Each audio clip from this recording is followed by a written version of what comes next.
Boa noite, irmãos. Como prometido, eu vou fazer um vídeo sobre batalha espiritual, né? O penúltimo módulo do nosso curso de obreiros. Então, dando início, a gente faz a pergunta: o que é batalha espiritual? Batalha espiritual nada mais é do que um conflito entre o bem e o mal, né? Se a gente for pensar assim, superficialmente, então a batalha espiritual é isso. Na verdade, a batalha espiritual é um conflito entre o reino das trevas e o reino da luz, né? O reino das trevas, que é o nosso inimigo, né? Que são Satanás e os seus demônios, e o reino da luz, que é o Senhor Jesus Cristo, é Deus, Senhor Jesus Cristo, Espírito Santo e os seus anjos, tá? Por que a gente, muitas das vezes, os irmãos perguntam, a gente pergunta, por que a gente está nessa batalha, né? Então, eu costumo dizer, de uma forma bem resumida, que quando você nasce em Cristo Jesus, quando você aceita o Senhor como Senhor e Salvador da sua vida, você já nasce inserido nessa batalha. Todo cristão, quando ele nasce em Deus, em Cristo Jesus, quando ele aceita o Senhor, ele já nasce numa batalha espiritual. A palavra de Deus, ela vai dizer o quê? Que a carne milita contra o espírito e o espírito milita contra a carne. Então, desde quando nós fomos transportados do reino das trevas para o reino da luz, segundo está na palavra do Senhor, nós enfrentamos uma batalha. Então, a nossa vida, ela já é uma batalha. Batalha para nascer, batalha para viver, batalha para enfrentar os obstáculos da vida, os problemas que a vida nos traz, né? Problemas terrenos, problemas emocionais, problemas espirituais. Então, a nossa vida toda ela é inserida numa batalha. E nós precisamos entender qual a nossa posição nessa batalha, né? Como nós estamos no reino da luz, nós representamos a luz. A palavra diz que a luz, ela dissipa as trevas, né? Então, nós fazemos oposição ao nosso inimigo. Cada um de nós que tem o reino da luz, que expande o reino do Senhor, que faz parte do reino do Senhor, nós somos vivificados por Ele. Antes nós éramos mortos nos nossos delitos e pecados, está lá escrito em Romanos. Depois que aceitamos o Senhor e que viemos do reino das trevas para o reino da luz, nós passamos a ser o quê? Almas viventes. Nosso espírito, que antes estava morto, passou a ser vivo, a ser vivificado. Então, nós éramos mortos nos nossos delitos e pecados e agora, ao aceitarmos Jesus, nós passamos a ser vivos, seres vivos. Ah, mas a gente não era ser vivo, a gente não vivia? Lembre-se que nosso discipulado, a gente aprendeu que o homem, ele é composto de 3 partes: corpo, alma e espírito.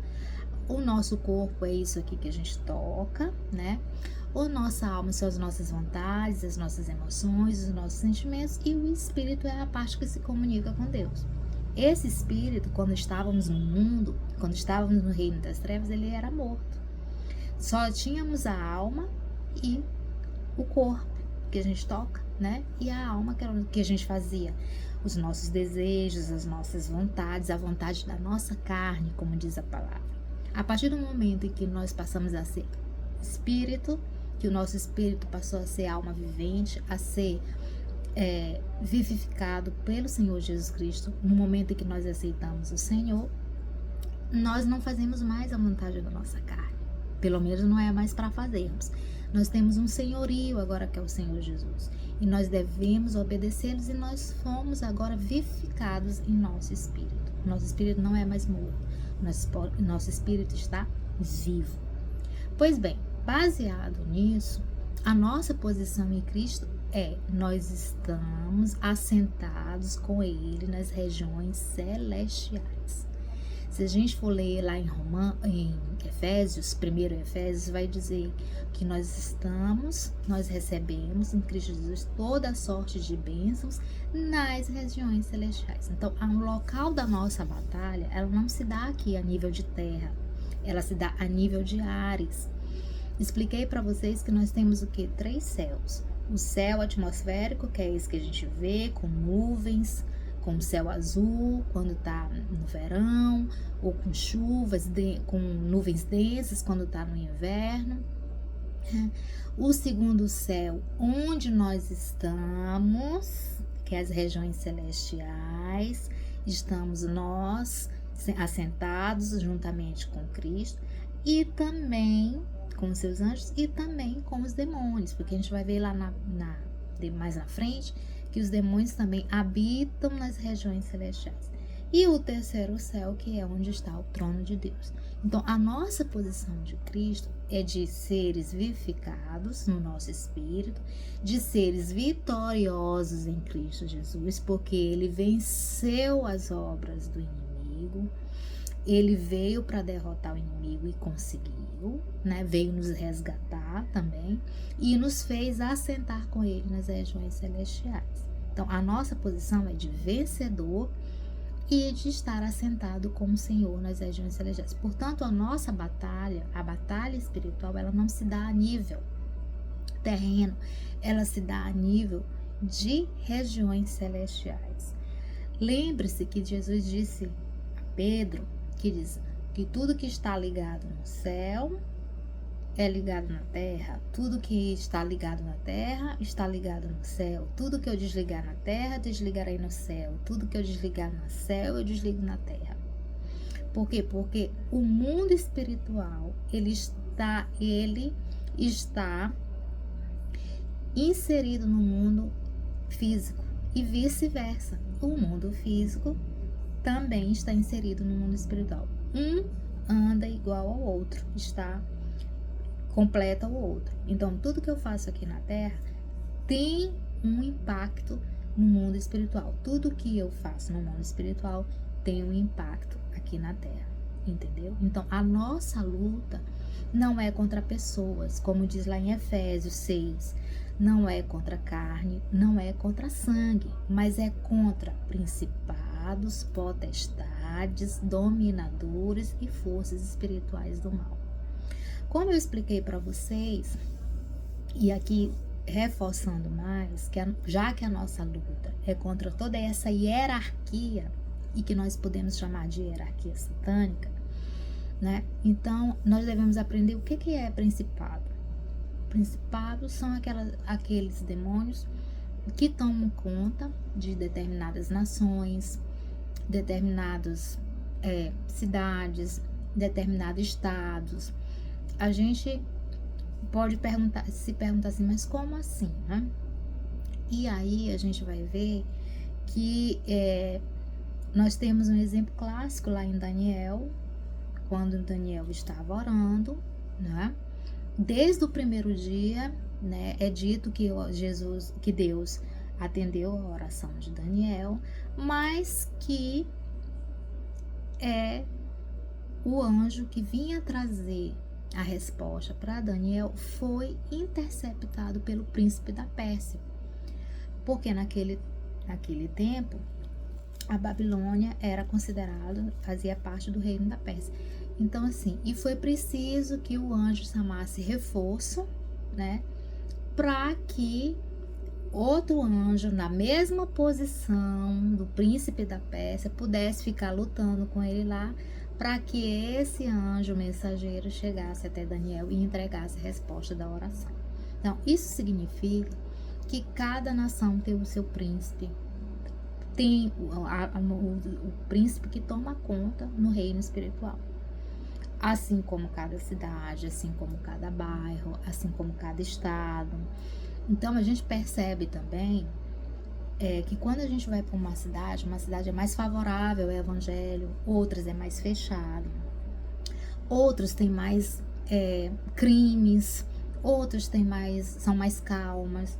Então, a gente percebe isso. Por quê? Porque talvez o principado daquela cidade mais calma não seja tão forte quanto é o principado daquela cidade que tem crimes, tem violência, tem pornografia. Então, assim, aqui no Brasil a gente já identificou que os principados, os principais assim, poderes, digamos assim, que regem o Brasil é a prostituição e é a corrupção, né?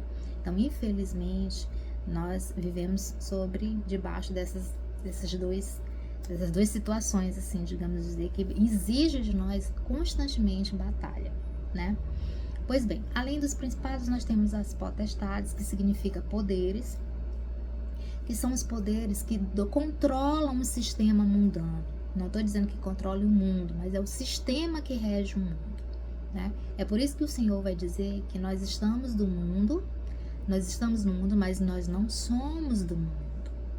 Vai dizer também que nós devemos renovar a nossa mente para que nós não nos conformamos com a mente do mundo.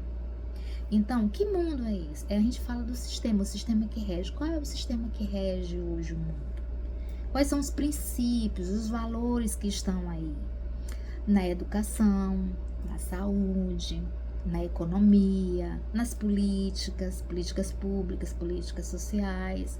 O que está por trás? Quais são os valores, né? Então, a gente tem que parar para entender. Na moda, né? Nas artes, na cultura, né? O que está por trás? Será que são valores, são princípios que estão de acordo com a palavra de Deus? Ou são valores e princípios, costumes que se chocam com a palavra de Deus, que não tem nada a ver com a palavra de Deus? Então, que valores são esses, né? O que está sendo pregado hoje? Vamos tomar, por exemplo, a educação. O que está sendo dito, ensinado nas escolas, né? Para as crianças, para os jovens, para os adolescentes. O que está sendo ensinado? O que está por detrás ali do livro? Pelos os livros paradidáticos, o que está por detrás de cada leitura, do ensino da matemática, aqueles famosos eixos complementares da educação. O que está por trás? O que a gente prega? Na saúde, né? Nós temos agora, foi aprovada a cartilha da gestante, na qual vem dizendo que não é nem mãe que gesta, são pessoas que gestam. Que pessoas são essas? E lá vem uma alusão muito subliminar sobre que se você não quiser aquela gravidez, você pode estar interrompendo. Então, o que é isso? É o aborto. Então, assim, por detrás, é isso que eu quero que vocês entendam, que o sistema, ele não é neutro. Ele tem uma ideologia, ele tem um valor, ele tem um princípio, tudo influenciado pelos reinos das trevas, tudo influenciado por esses poderes que estão controlando o sistema. Entenderam? E assim, por aí vai. Em todo e qualquer local que você for, não existe neutralidade. Ou você é do reino da luz, ou é do reino das trevas. Entenderam isso?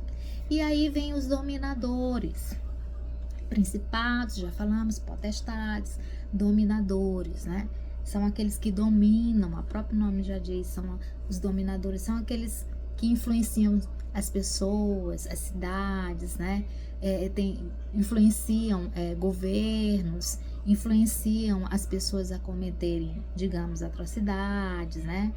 Vocês viram um vídeo que rolou aí muito bem pelo YouTube, um rapaz que foi assaltar uma loja de uma senhora que era evangélica, de celular, e uma loja de celular, e ela impôs as mãos e a pessoa caiu endemoninhada.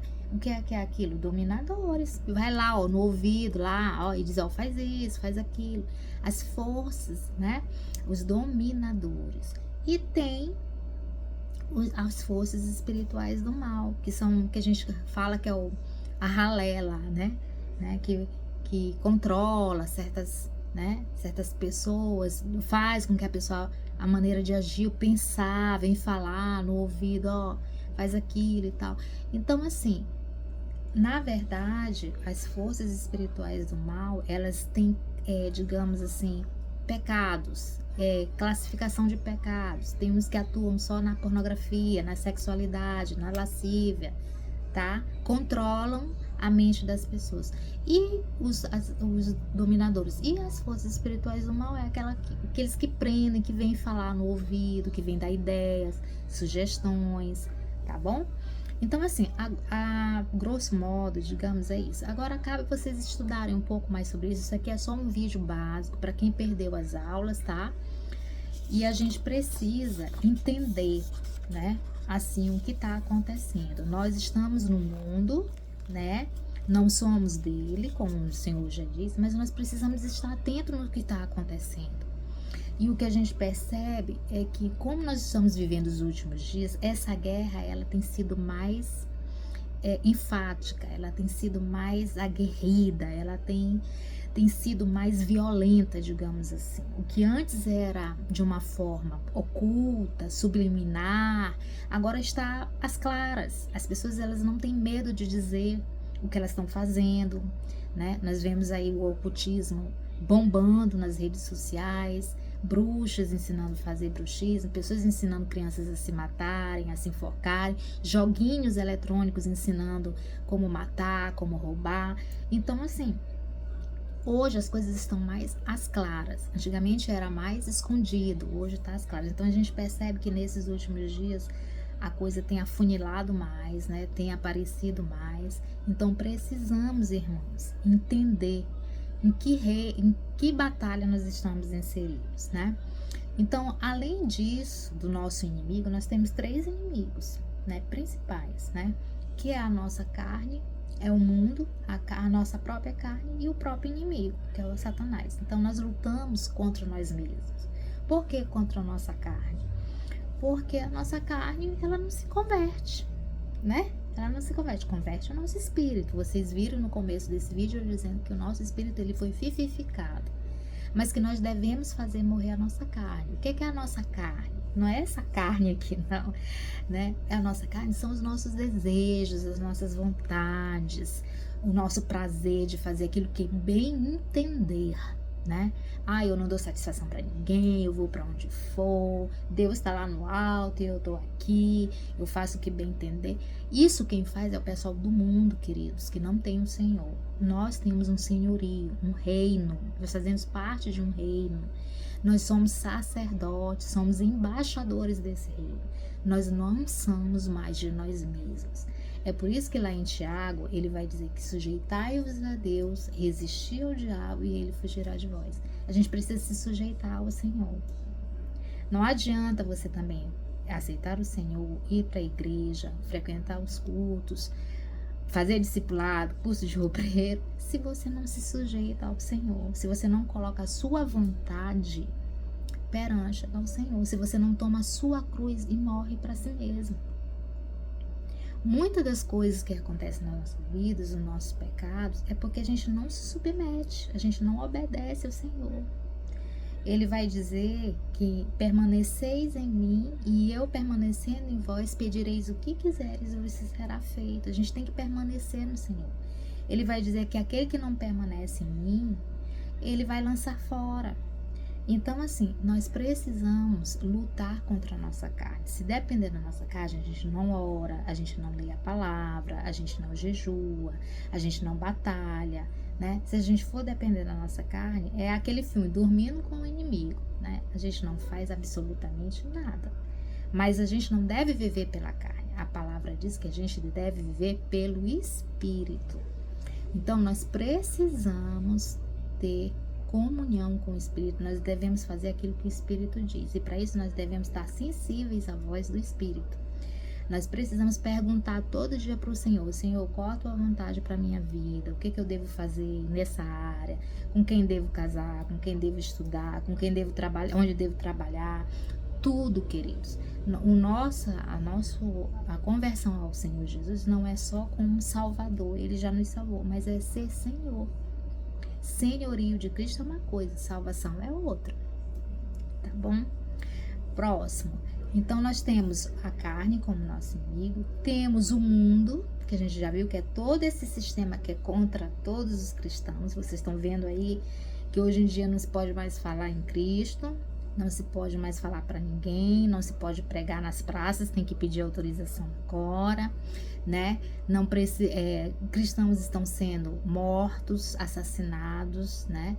Aí na África, na China, igrejas estão sendo saqueadas e ninguém diz nada, ninguém defende. Nós temos a igreja perseguida aí, que muitos nem conhecem, que é a igreja perseguida, que são aqueles países que são fechados para o cristianismo, não deixa, se a pessoa falar de Jesus, ela é presa, ela vai para a prisão, ela vai ser enforcada, dependente da pena que existe, né, naquele país.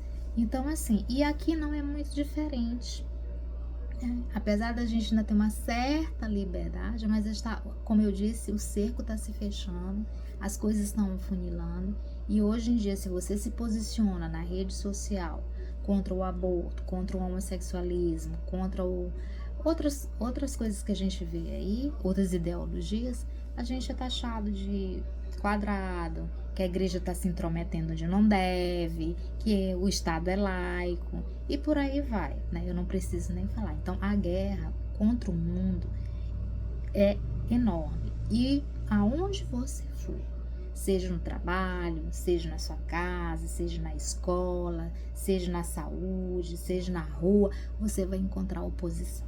E você precisa estar preparado para a batalha espiritual.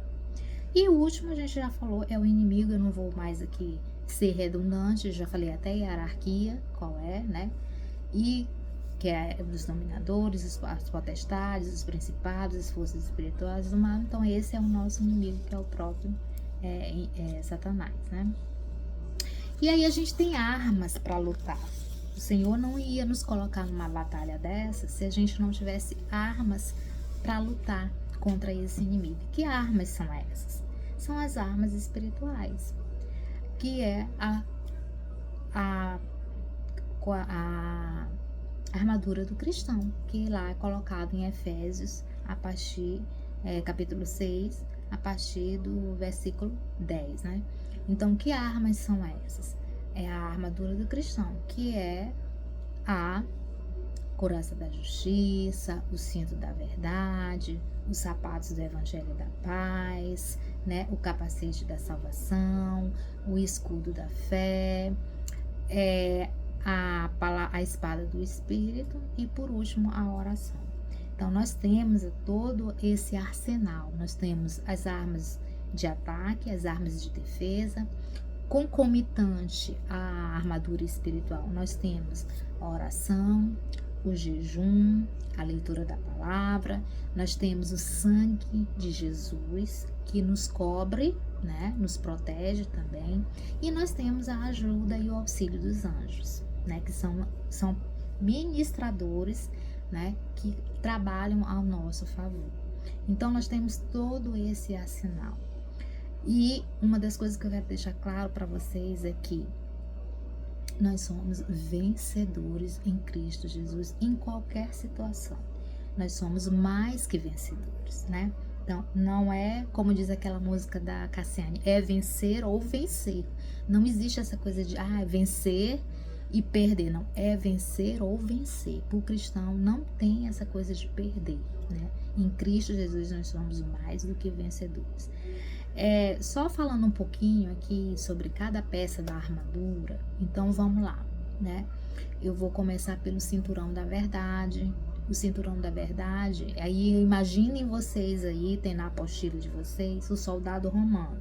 Então, quando o soldado romano, Paulo, ele vai fazer uma analogia à vestimenta, à armadura espiritual, com a vestimenta que o soldado romano usava naquela época. Então, quando ele ia para a guerra, ele ia com o cinto.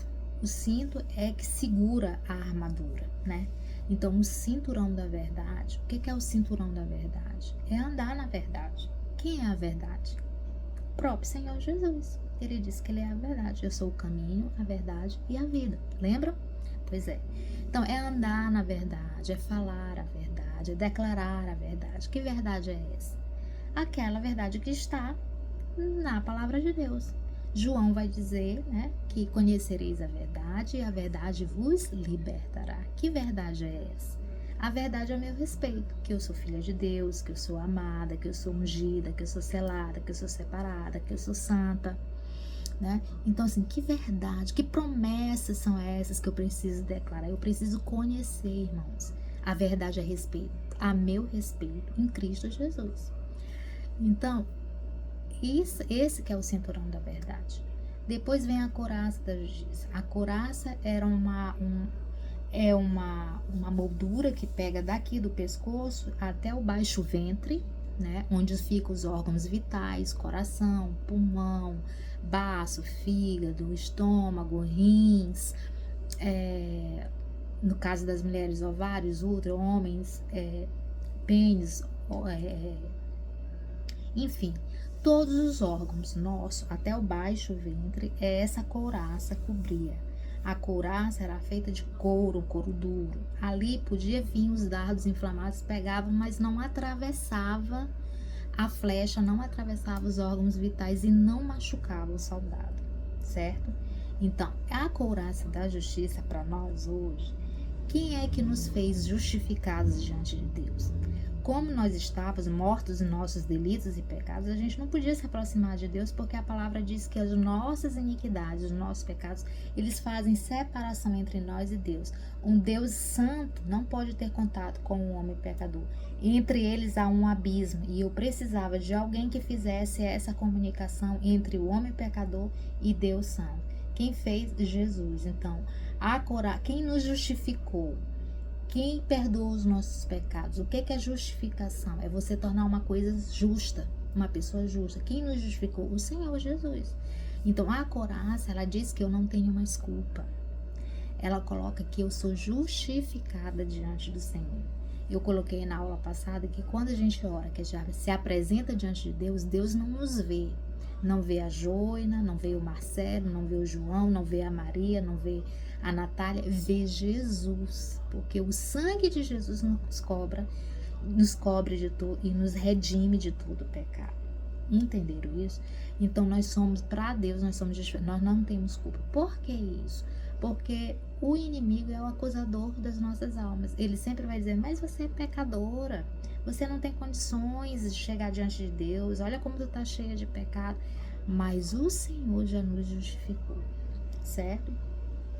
Bom, a terceira peça são os sapatos do Evangelho da Paz.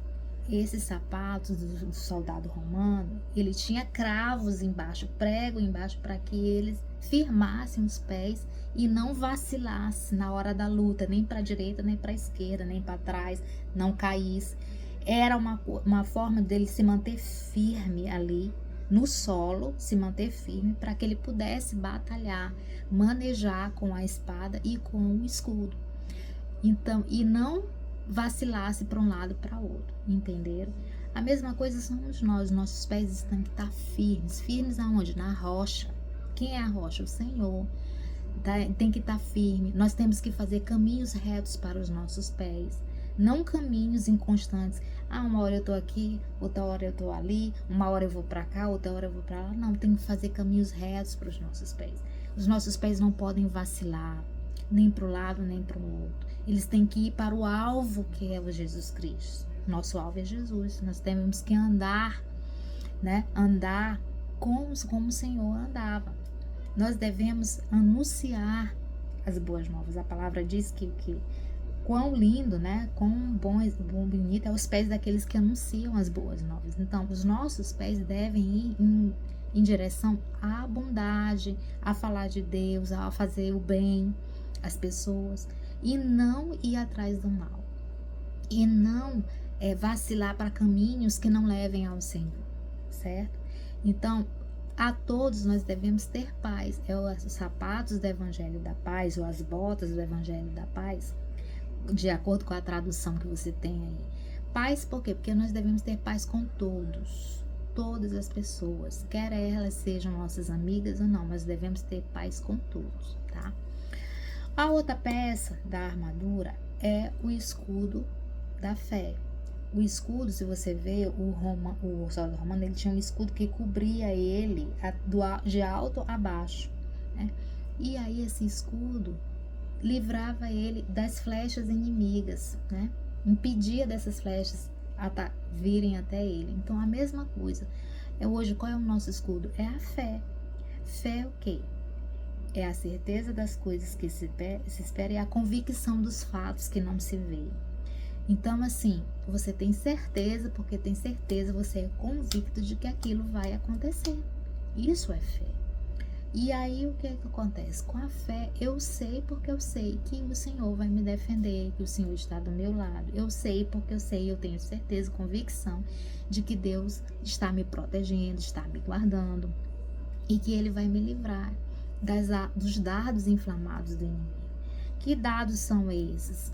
Dardos muitas das vezes que vêm para te destabilizar, para tirar a tua paz, são problemas, são circunstâncias, são situações difíceis, são muitas das vezes que geram dúvida, que geram medo, né? Esses são os dardos, né? Principalmente aqueles que levam você a duvidar de que Deus está do seu lado, de que Deus está vendo que você está passando por aquela situação, de que Deus não lhe abandonou, ou melhor, dizendo de que Deus lhe abandonou. Então são dardos que levam você a questionar, será? E se? O famoso e se não for assim? Então esses são os dardos e nós precisamos ter fé, convicção, certeza de que Deus, apesar de tudo, Ele está conosco, certo? E aí nós temos o que? A capacete da salvação, que é a outra peça. O capacete, se você for ver, o soldado romano, ele tem um capacete. Eles chamam até, na mitologia, né, romana, grega, que é o elmo, né, que cobre a cabeça. E eles tinham um capacete muito bem para que as flechas também não atingissem aqui, porque a cabeça é um órgão vital. A nossa batalha, ela se dá principalmente aqui. Por quê? Porque aqui é que está as janelas, principais janelas da alma, que são os ouvidos, os olhos, o nariz e a boca. Então, tudo que a gente vê, tudo que a gente ouve, tudo que a gente pensa, tudo que a gente cheira ou sente o gosto, tem um significado espiritual para nós.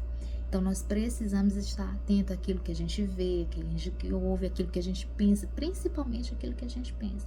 E o capacete, ele serve para proteger a nossa mente dos dardos inflamados do inimigo, de dúvida, de medo, de angústia, de depressão, de ansiedade, de bloqueio mental, de confusão mental, de pensamentos que você não sabe de onde vem, de repente você, da onde vem esse pensamento? Eu não estava pensando nisso. Então, o capacete da salvação, ele serve para isso, tá bom? Então, tudo que é pensar aqui, desce para o nosso coração e causa sentimentos. É por isso que muitas das vezes as pessoas têm medo, aí fica nervosas, tem ansiedade, aí fica com nervoso, vai pro banheiro, não dorme, tem insônia. Então, aqui é a maior batalha que nós temos, irmãos, é aqui. Tem um livro muito interessante, que é o livro da Joyce Meyer, que é A Batalha da Mente. Vocês precisam ler. Então, as coisas, elas começam aqui, nos pensamentos. E daqui elas descem pro coração. A mesma coisa é aqui, a gente pensa com a palavra de Deus, a gente ouve a palavra de Deus e essa palavra ela tem que entrar e descer ao coração e fazer diferença. E com as coisas que o inimigo coloca também não é diferente, ele joga, ele lança dados de dúvida, de incredulidade, de medo, de desesperança, de desespero, de angústia, ele laça os dardos. Se atravessar o capacete, o que acontece? Você vai acabar tendo sentimentos, vai daqui, vai descer para cá. Pensamentos geram sentimentos e sentimentos geram ações.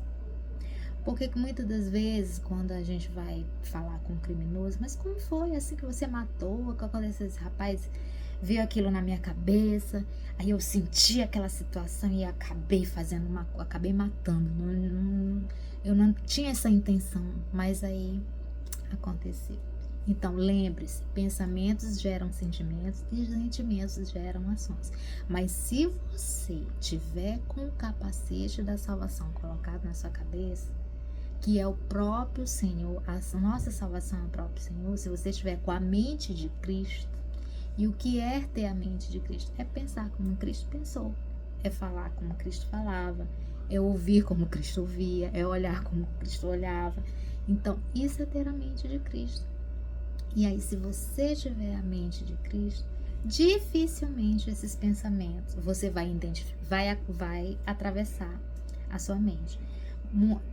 Muitas das vezes nós tem um ditado que diz assim, que nós não impedimos o passarinho de andar sobre a nossa cabeça, mas a gente pode impedir ele de fazer ninho na nossa mente, né?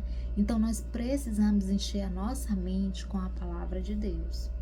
Eu disse que o capacete é a salvação, o capacete da salvação. Quem é a salvação? É o próprio Senhor. Então nós precisamos encher a nossa cabeça, a nossa mente com a palavra de Deus. E aí a gente vai identificar os pensamentos intrusos, a gente vai identificar os nossos pensamentos e os pensamentos que vêm de Deus. Porque nós temos 3 fontes de pensamentos. São os pensamentos que vêm do Senhor, são os pensamentos que vêm de nós mesmos e os pensamentos intrusos que vêm de uma outra fonte que é do inimigo. Nós precisamos entender, compreender que tipos de pensamentos são que vem na nossa mente. Então, assim, os pensamentos de Deus, eles nunca vão bater de frente, contrário, melhor dizendo, à palavra do Senhor. Nunca. Aquela história de, de repente eu estava pensando e Deus me disse que é para eu largar meu marido para casar com outro marido. Isso não existe. Tá? De encontro com a palavra de Deus, não tá batendo com a palavra de Deus. Então, esse pensamento não é seu, querida. Esse pensamento pode ser do demônio, ou pensamento da sua carne, que ainda não foi convertida, mas não é um pensamento de Deus, tá? Então a gente precisa identificar. Assim como a gente identifica uma comida que chega à nossa boca, que não está bem temperada, ou então não serve para comer, a mesma coisa é o pensamento. Na hora que chegar um pensamento, você, da onde é esse pensamento? É meu? É do Senhor? Ou é o inimigo que está lançando? Certo? Então prestem bem atenção. E para isso serve o capacete da salvação. Ele vai filtrar, mas você precisa colocar o capacete. E por último, nós temos a espada do Espírito, que é a palavra de Deus. A espada é uma arma de ataque. As outras todas são de defesa e essa é de ataque. Por quê? Porque é com a palavra que a gente vence o inimigo, né? A gente viu no clássico lá, Jesus no deserto, o diabo foi tentá-lo e ele falou a palavra, né? Todas as vezes que o inimigo vinha tentá-lo, ele dizia, né? Dizia, porque faz dessas pedras transformarem em pães. Eles nem só de pão vive o homem, mas da palavra de Deus. Te joga daí de baixo, que todos os reis desse mundo eu te darei. Eles não tentarás o Senhor teu Deus, tá? Então, para cada situação que o inimigo trouxe para ele, Jesus tinha uma palavra. E nós precisamos ter uma palavra hoje para cada situação que vem na nossa vida. A palavra tem tudo, ela é riquíssima, né? Se você for ver, ela tá lá dando a direção para tudo. E se não tiver a direção, você pede ao Espírito, que o Espírito dá as estratégias para você vencer.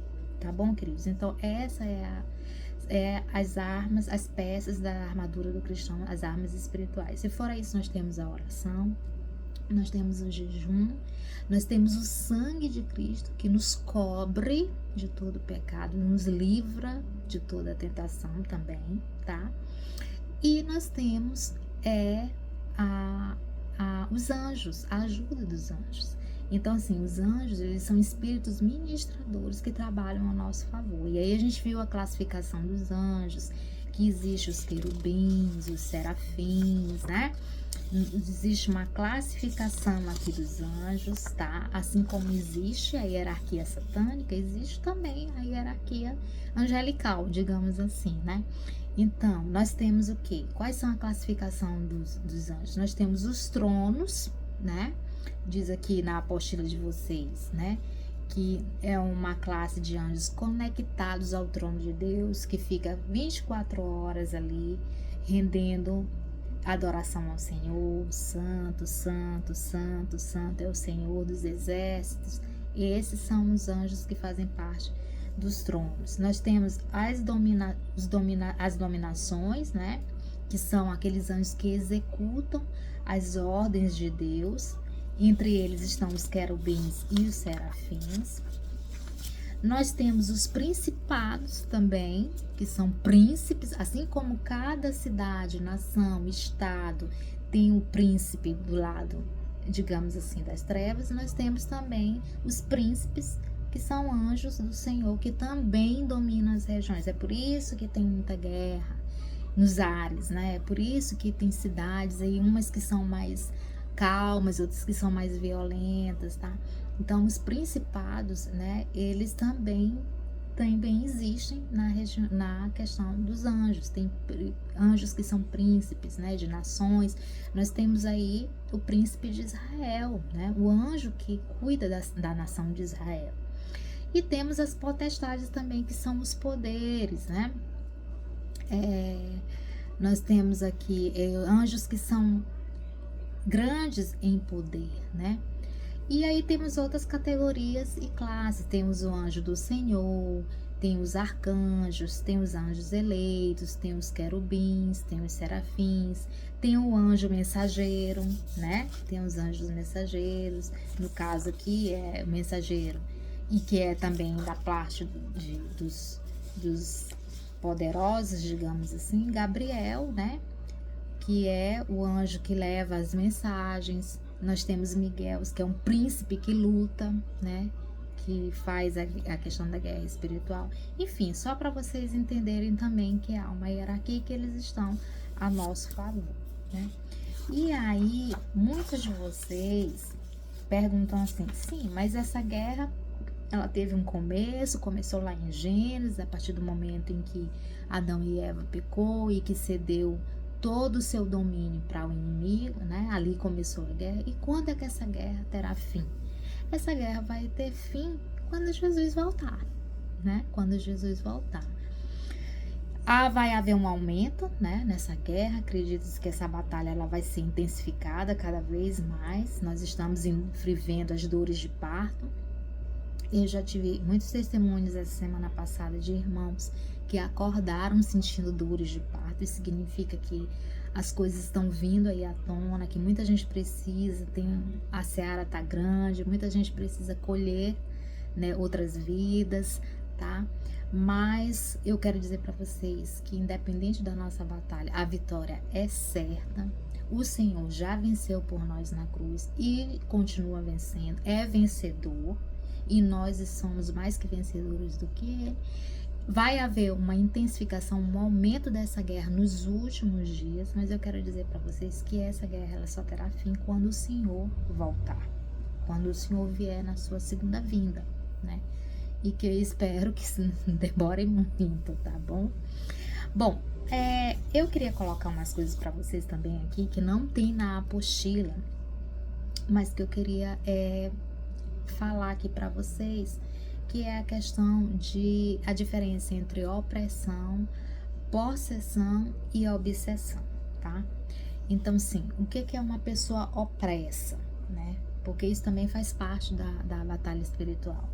Quando o indivíduo tá opresso, né? É quando ele tá, assim, com as suas emoções, com o seu físico,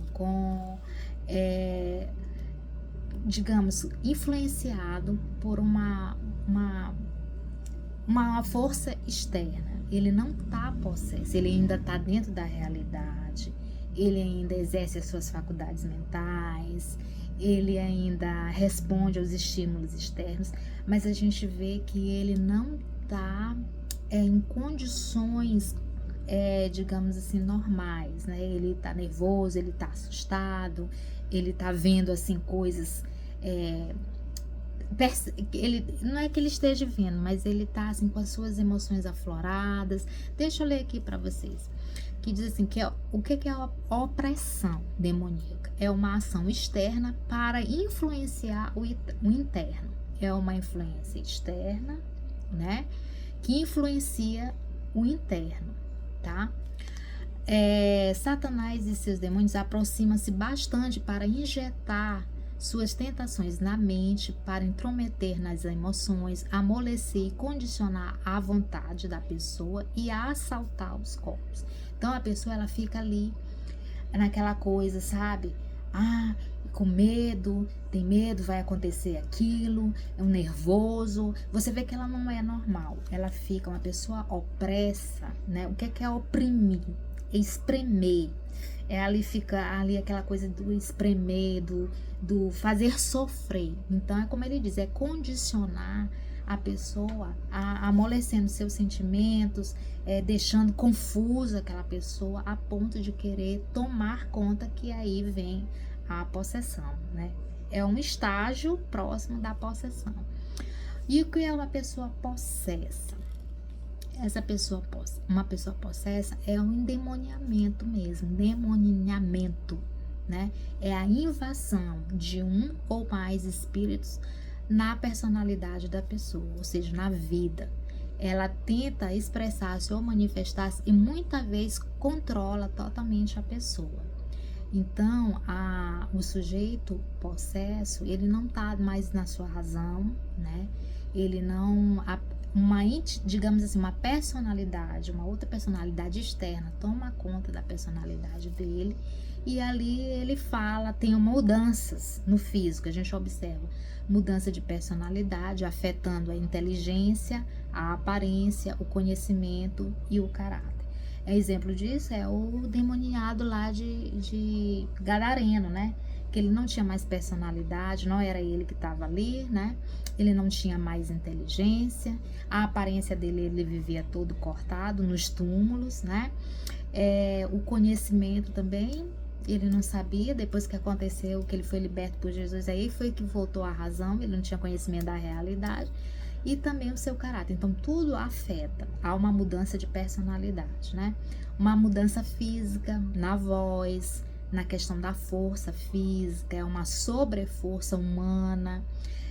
Alguns têm sintomas epiléticos, os olhos estão parados, vidrados, há uma passividade total, tá? A mudança mental afetando a área do conhecimento, demonstrando um super humano, poderes de adivinho, clarividência, levitação, exibicionismo, né? Então, a mudança mental, né? E a mudança espiritual, já realmente é uma pessoa violenta, qualquer coisa que a gente refere à palavra de Deus, ao Espírito Santo, a Jesus, ele reage de uma forma violenta. Então, essa é a possessão demoníaca, que é diferente da opressão, né, demoníaca. E tem a obsessão. O que é a obsessão? É a preocupação incontrolável da pessoa com as forças ou fenômenos demoníacos. Fica com aquela obsessão, aquela tudo ela vê demônio, né? Em tudo quando é lugar ela vê demônio, ela acha que aconteceu, quebrou um jarro, é o demônio que tá por trás, a pessoa teve uma reação, e nem tudo é isso. Então ela fica com uma obsessão por aquilo, né? A obsessão é algo menos que uma entrega ou domínio, mas é um passo nessa direção, né? Se você não tiver cuidado, você acaba sendo possesso, né? E aí você fica, a questão do pecado, você acha também que é demônio, tudo pra ela tá vendo demônio ali. E aí, se você não tiver cuidado, você acaba sendo possesso. Então, tem a opressão de oprimir, tem a obsessão, que é aquela coisa de ficar todo tempo pensando naquilo, né? Fulano tem uma obsessão, ela não vive mais, tudo dela tem uma questão espiritual por trás, é demônio por trás, e tem a possessão, que é o domínio do inimigo da pessoa por completo, tá certo? A opressão, ele fica ali em redor, oprimindo. A obsessão, ele deixa a pessoa no estado de supervigilância, e vai acontecer, e tal. E a possessão, ele toma conta por completo. Deu para entender? A possessão, ela pode ser voluntária ou involuntária, tá? A possessão, porque às vezes a pessoa mesmo, ela quer, né? Quer ser possuída pelo inimigo, ela se deixa levar, ela através do ocultismo e de práticas de religiões afros, né? A gente não pode nem falar muito assim, porque, né? Através de drogas, também o uso de drogas, ela abre portais, né? Abre portas, né?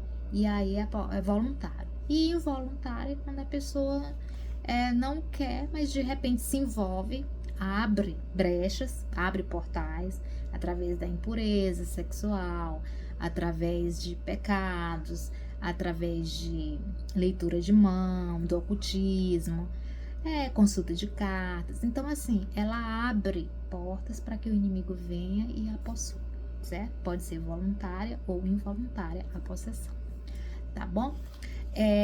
E aí vem a pergunta clássica: será que um cristão ele pode ser possesso? E aí, o que vocês acham, né? Eu costumo dizer assim que onde apita o Espírito do Senhor, a palavra de Deus diz, há aí a liberdade, né? Então você não pode dar, eu creio que onde está o Espírito do Senhor não tem espaço para que outro espírito ocupe. Mas há aquelas pessoas que apostatam, né? Que fazem apostasia, né? O que é apostatar?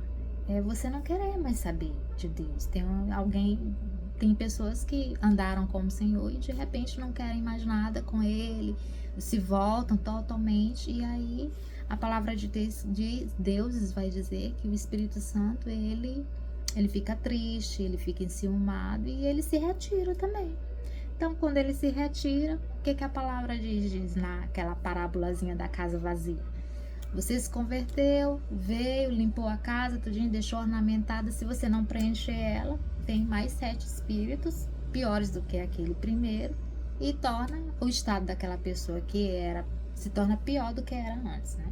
Então, se você apostatar, se você não quiser dar as costas para Deus, não quiser nada com Deus, se você realmente abrir mão do Senhor, o Espírito Santo ele é apagado. E aí quem é que vai sumir no lugar dele, do Espírito Santo?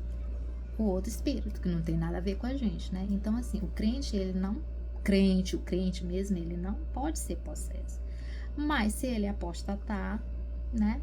Então, assim, a gente tem que ter muito cuidado, né? Tem muito cuidado mesmo da gente estar andando com o Senhor, da gente estar todo o tempo com o Senhor, da gente estar fazendo a vontade dele e da gente estar ali unido, um só espírito com ele, né? Como diz a palavra, para que não aconteça esse tipo de situação. Mas eu creio que o verdadeiro cristão, ele não é possesso. Tá bom, queridos? Tá. E aí, eu queria, para terminar, finalizar para vocês, que tem algumas coisas também que eu não passei na apostila, que eu gostaria de passar para vocês, que são as maldições, as enfermidades, as doenças, os sintomas que vêm justamente vindas de pecado, vindas dessa batalha espiritual que todos nós participamos, né? Então, assim, tem muitas coisas que a gente precisa entender. E aí, nós temos aqui alguns espíritos, né, que a gente precisa combater. Espírito de ciúmes, de confusão, de adivinhação, de mentira, de feitiçaria, de prostituição, de soberba, de rebelião, de Jezabel, de Acabe, de espírito de incesto, Moloque, né? Algumas maldições que foram vindas, né, de familiares que a gente precisa quebrar. Muita gente não acredita em quebra de maldições, que é espírito de morte, tem vários padrões de morte, o mesmo padrão de morte, um familiar morreu assassinado, os outros todos alguns vão morrendo assim. Então, espíritos de enfermidade, teve câncer na família, aí o avô teve, o pai teve, o filho teve, né? E assim, são certas coisas que a gente precisa entender, enfermidades, né? E aí, o que eu vou fazer, né? Como são muitas coisas, eu vou pedir para a Camille, né? Para que a nossa secretária lá da igreja, ela vai estar listando, eu vou passar para ela essa lista, né? E eu vou pedir para que ela tire xerox, tá bom? Para a gente poder ter mais um conhecimento assim. Outra coisa que eu queria falar para vocês em relação ao pecado e à tentação. Muita gente fica com medo, diz assim, mas o que... será que a tentação é pecado? Não, a tentação ela não é pecado. Você é tentado, né, pelas cobiças do seu próprio desejo. A palavra fala isso bem claro. Então, assim, a palavra até diz que a gente não pode dizer que a gente é tentado por Deus, porque Deus não tenta ninguém. Mas nós somos tentados pelo nosso próprio desejo, pelas próprias nossas concupiscências, né? Pelo nosso próprio desejo